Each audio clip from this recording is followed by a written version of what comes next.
Veamos en esta oportunidad las experiencias que se realizan en el trabajo práctico comportamiento de los gases.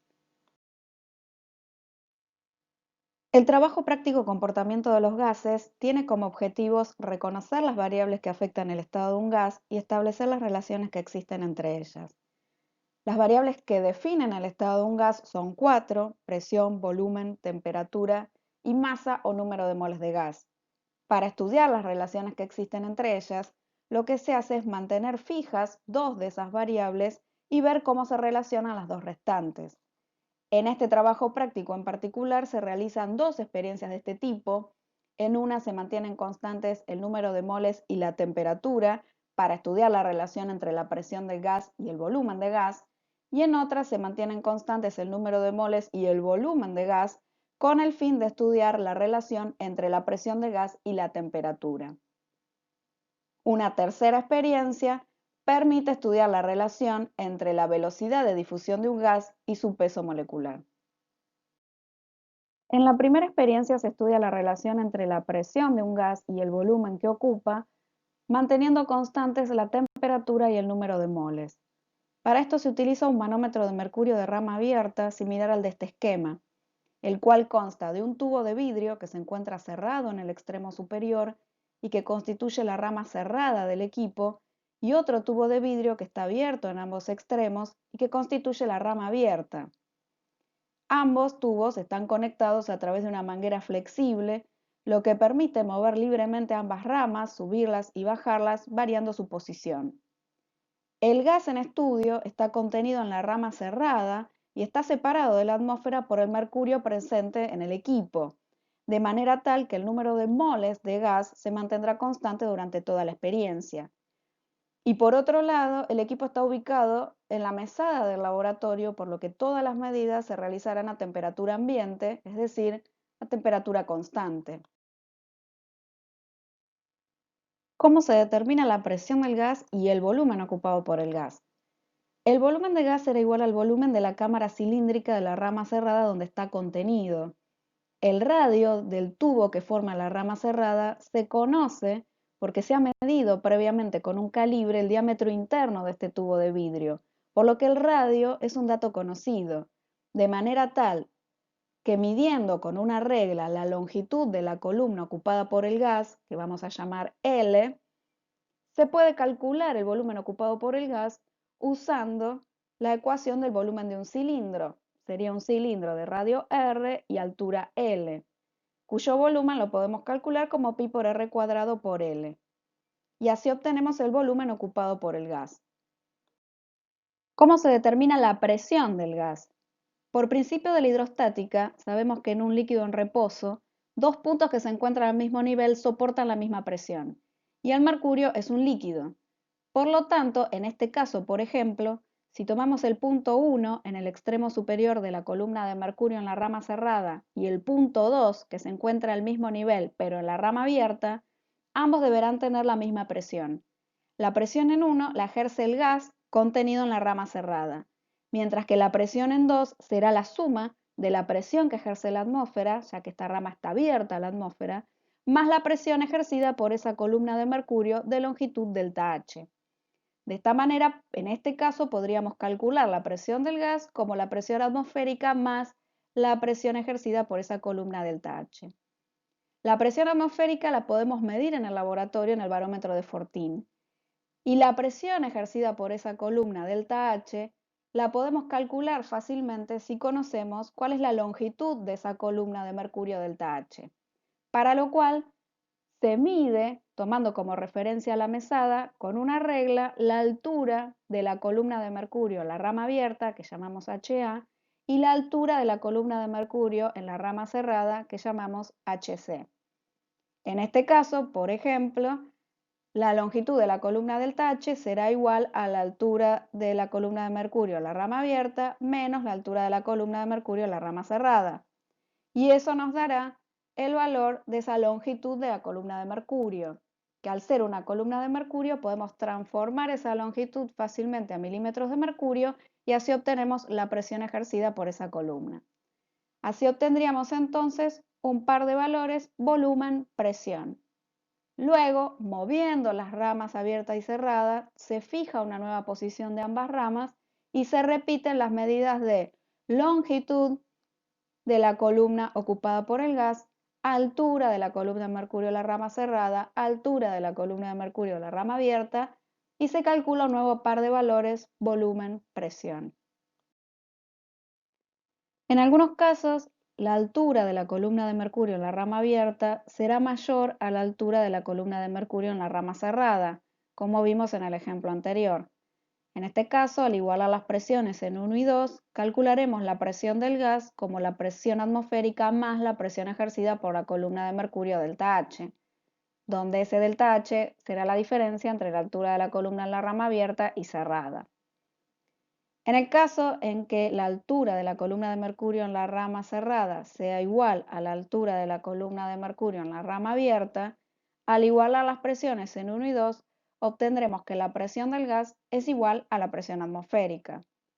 Mientras que habrá posiciones en las que la altura de la columna de mercurio en la rama cerrada sea mayor a la altura de la columna de mercurio en la rama abierta. En estos casos, al igualar presiones en los puntos 1 y 2, veremos que la presión en 1 será la suma de la presión del gas más la presión ejercida por la columna delta H, mientras que la presión en 2 será la presión ejercida por la atmósfera. En estos casos, la presión del gas será menor a la presión atmosférica y la podremos calcular como la presión atmosférica menos la presión ejercida por la columna de mercurio delta H, donde ahora el delta H será la diferencia entre la altura de la columna de mercurio en la rama cerrada y la altura de la columna de mercurio en la rama abierta, que transformada a milímetros de mercurio nos dará la presión de esa columna. En cualquiera de los casos, el volumen lo calculamos como pi por r cuadrado por el L correspondiente a esa medida. De esta manera iremos obteniendo distintos pares de valores volumen-presión, tratando de cubrir aquellos puntos donde la presión del gas sea mayor a la atmosférica y puntos donde la presión del gas sea menor a la presión atmosférica. Con los datos experimentales se construye una tabla similar a esta, donde se vuelcan los datos de longitud de la columna de gas, altura de la columna de mercurio en la rama cerrada, altura de la columna de mercurio en la rama abierta, para en cada caso calcular la longitud de la columna delta H, la presión ejercida por esa columna delta H y la presión del gas. Para calcular la presión del gas es necesario conocer la presión atmosférica que se mide en el barómetro de Fortin. Luego, con los datos de L y conociendo el radio del tubo de vidrio que constituye la rama cerrada del equipo, que es un dato que figura en cada equipo, vamos a calcular el volumen ocupado por el gas. Una vez obtenidos los valores de presión de gas y volumen de gas, también se calculan el producto de la presión por el volumen y el producto de la presión por el volumen al cuadrado, cuidando en todos los casos de expresar los resultados con el número correcto de cifras significativas. Para analizar los datos se realizan distintos gráficos. El primero de ellos es un gráfico de presión versus volumen. Tomemos como ejemplo los resultados que se muestran en la tabla que fueron obtenidos en una experiencia similar a esta. Al volcar los pares de valores presión-volumen en el gráfico de P versus B, lo que se observa es que a medida que el volumen aumenta, la presión disminuye. Esto indica que la presión es inversamente proporcional al volumen. Ahora bien, este gráfico no permite discernir si la presión es inversamente proporcional al volumen o lo es al volumen al cuadrado, ya que cualquiera de estas dos relaciones daría un comportamiento similar en un gráfico de P versus B. Si miramos estas relaciones, vemos que si se cumple la primera, P por B debería ser constante, mientras que si se cumple la segunda, P por B cuadrado debería ser constante. Para ver esto, entonces, se realizan otros dos gráficos, uno donde se grafican los valores de presión por volumen versus el volumen y en otro donde se grafican los datos de presión por volumen al cuadrado versus el volumen. Al volcar estos datos, lo que vemos es que el gráfico de P por B da valores de P por B aproximadamente constantes para los distintos volúmenes, mientras que en el gráfico de P por B cuadrado versus B, lo que se observa es que P por B cuadrado aumenta linealmente con el volumen, lo cual también está indicando que P por B es constante. Por lo tanto, a través de este análisis y de estos gráficos, podríamos concluir que P por B es constante a temperatura y número de moles constantes, tal como lo enuncia la ley de Boyle-Mariotte. En la experiencia número 2 se estudia la variación de la presión de un gas con la temperatura, manteniendo el número de moles y el volumen constantes. Se utiliza también un manómetro de mercurio de rama abierta, pero en este caso la rama cerrada es fija y termina en una ampolla que se sumerge en un baño de agua, lo que permite realizar medidas a distintas temperaturas, modificando la temperatura del gas a través de este baño. El gas está contenido en la rama cerrada del equipo, lo que asegura que el número de moles de gas se mantenga constante durante toda la experiencia. Para mantener el volumen constante, se hace una marca en la rama cerrada y moviendo la rama abierta, se hace coincidir el nivel de mercurio en la rama cerrada con esta marca, de manera tal que el volumen ocupado por el gas será el volumen de la rama cerrada desde la ampolla hasta esta marca. Cada vez que se haga una nueva medida, se procederá entonces de esta manera, moviendo la rama abierta de manera de llevar el mercurio en la rama cerrada hasta esta marca y mantener así el volumen constante. Para determinar la temperatura del gas, se mide la temperatura del baño de agua con un termómetro, por lo cual es importante sumergir la totalidad de la ampolla en el baño de agua de manera tal que la temperatura del gas sea homogénea y sea igual a la temperatura del baño de agua, que es la que se va a medir. Para determinar la presión del gas, se procede como en la experiencia anterior. Se mide con una regla y tomando como referencia la mesada, la altura de la columna de mercurio en la rama cerrada y la altura de la columna de mercurio en la rama abierta. Luego, igualando presiones al mismo nivel, se calcula la presión de gas. Como en este caso, la presión de gas será igual a la presión atmosférica más la presión ejercida por la columna delta H. Nuevamente, la presión atmosférica se mide en el barómetro de Fortin y la presión ejercida por la columna delta H la calculamos a partir de la diferencia entre la altura de la columna de mercurio en la rama abierta y la altura de la columna de mercurio en la rama cerrada. La primera medida se realiza a la temperatura inicial del baño de agua. Una vez obtenidos estos datos, se prende el mechero y se calienta el baño de agua, aumentando la temperatura del gas. Con ayuda de una varilla de vidrio, se procura que la temperatura del baño sea homogénea durante el calentamiento. Una vez que la temperatura aumenta entre 5 y 10 grados, se retira el mechero y se deja que la temperatura se estabilice. Al momento de realizar la medida, se mueve la rama abierta del equipo de manera que el nivel de mercurio en la rama cerrada coincida con la marca que se hizo previamente, de manera de mantener el volumen constante en la medida. Una vez que se asegura esto, se mide la temperatura del baño con el termómetro y se miden la altura de la columna de mercurio en la rama abierta y la altura de la columna de mercurio en la rama cerrada. Esta última medida podría evitarse dado que la rama cerrada es fija y la columna de mercurio siempre coincidirá con la marca que se hizo en la rama cerrada. Por lo tanto, la altura de la columna de mercurio en la rama cerrada será la misma en todas las medidas. Con la altura de la columna de mercurio en la rama abierta y la altura de la columna de mercurio en la rama cerrada, se calcula delta H y con esto la nueva presión del gas. Estas medidas se repiten aumentando la temperatura del baño entre 5 y 10 grados entre medida y medida.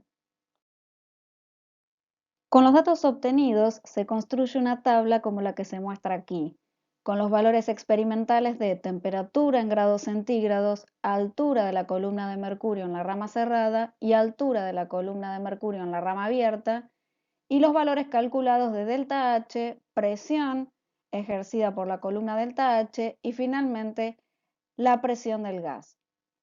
Para analizar estos datos se construye un gráfico de presión del gas en función de la temperatura, que en este caso la graficaremos como temperatura en grados centígrados, de ahí que la simbolizamos con una T minúscula para diferenciarla de la temperatura absoluta en escala Kelvin, que la simbolizamos con una T mayúscula. Recuerden que los gráficos de presión versus temperatura en grados centígrados son distintos de los gráficos de presión versus temperatura en escala Kelvin. Pero en este caso, como queremos analizar los resultados experimentales, los graficaremos en función de la temperatura en grados centígrados. Al analizar el gráfico obtenido con los datos experimentales presentados en la tabla, que se obtuvieron en una experiencia similar a esta, se observa que la presión aumenta linealmente con la temperatura. Es decir, que la presión es directamente proporcional a la temperatura, a volumen y número de moles constantes. Esta experiencia sería análoga a los experimentos de Charles y Gay-Lussac a volumen y número de moles constantes.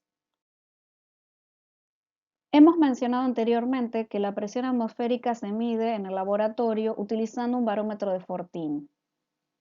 Esta es una foto de un barómetro de Fortin similar al que se encuentra en el laboratorio de introducción a la química. Estos barómetros son similares al barómetro de cubeta de Torricelli. El barómetro de Fortin está formado por un tubo largo de vidrio de 1 metro de longitud, cerrado en el extremo superior y que contiene mercurio. El extremo inferior se encuentra sumergido en una cubeta que contiene mercurio y que está abierta a la atmósfera. Por lo tanto, si el líquido está en reposo y se igualan presiones al nivel de la superficie de mercurio en la cubeta, se puede obtener el valor de la presión atmosférica midiendo la longitud de la columna de mercurio dentro del tubo. Antes de realizar la medida, se debe comprobar que el cero de la escala graduada coincida con el nivel de mercurio en la cubeta. Para esto, existe una punta de marfil que indica el cero de la escala. Por lo tanto, esta punta de marfil debe estar en contacto con la superficie del mercurio en la cubeta. De no estarlo, el fondo de la cubeta es móvil por medio de un tornillo, lo que permite mover el fondo y hacer coincidir el cero de la escala con el nivel de mercurio en la cubeta. Una vez chequeado el cero, se mide la altura de la columna de mercurio.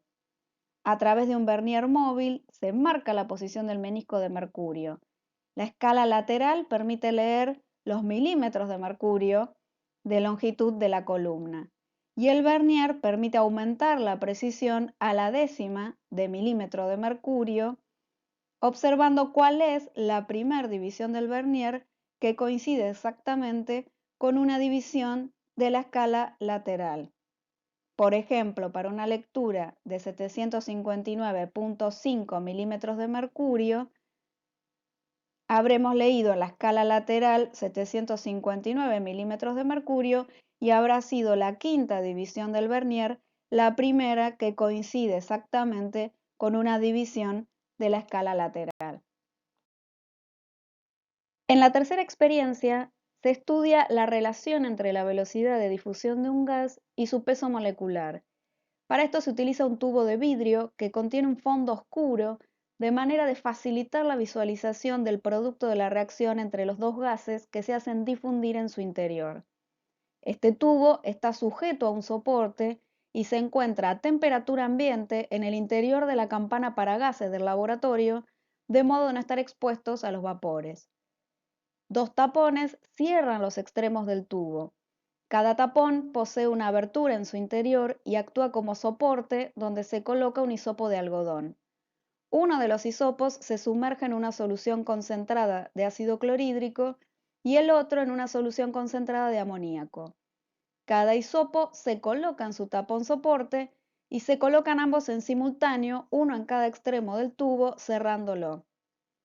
El cloruro de hidrógeno gaseoso y amoníaco gaseoso comenzarán a desprenderse de cada hisopo y a difundir por el tubo.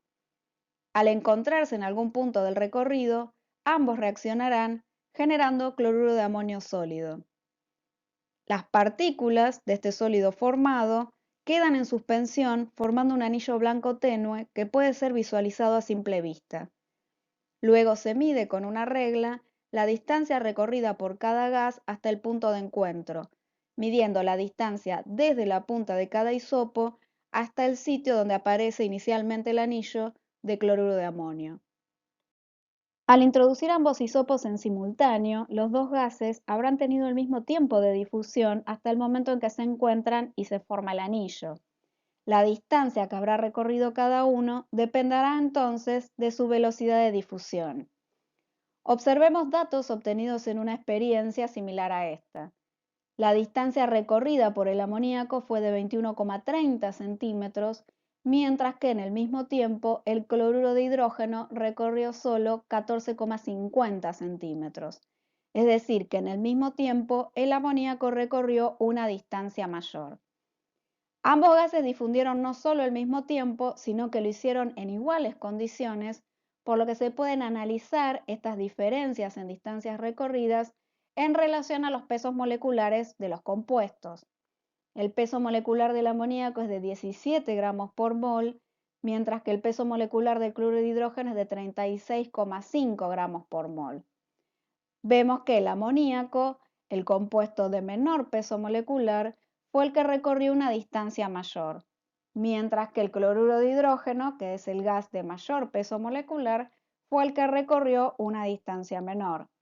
Por lo tanto, podemos decir que la distancia recorrida por los gases fue inversamente proporcional a su peso molecular, de manera tal que la velocidad de difusión de los gases fue inversamente proporcional a sus pesos moleculares.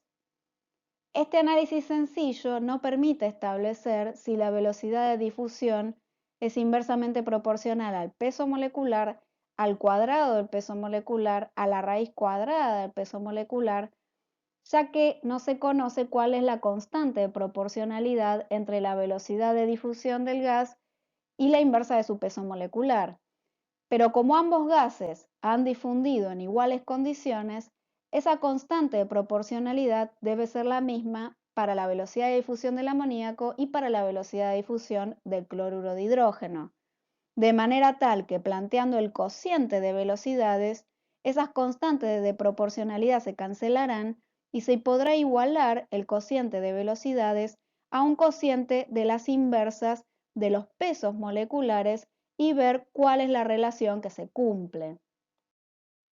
Planteando entonces el cociente entre la velocidad de difusión del amoníaco y la velocidad de difusión del cloruro de hidrógeno, que en las condiciones de la experiencia será igual a la distancia recorrida por el amoníaco dividido la distancia recorrida por el cloruro de hidrógeno en el mismo tiempo, se obtiene un valor muy similar al obtenido para el cociente entre la raíz cuadrada del peso molecular del cloruro de hidrógeno y la raíz cuadrada del peso molecular del amoníaco, de modo tal que la relación que se cumple es que la velocidad de difusión de un gas es inversamente proporcional a la raíz cuadrada de su peso molecular, tal como lo establece la ley de Graham para la difusión de un gas a temperatura constante.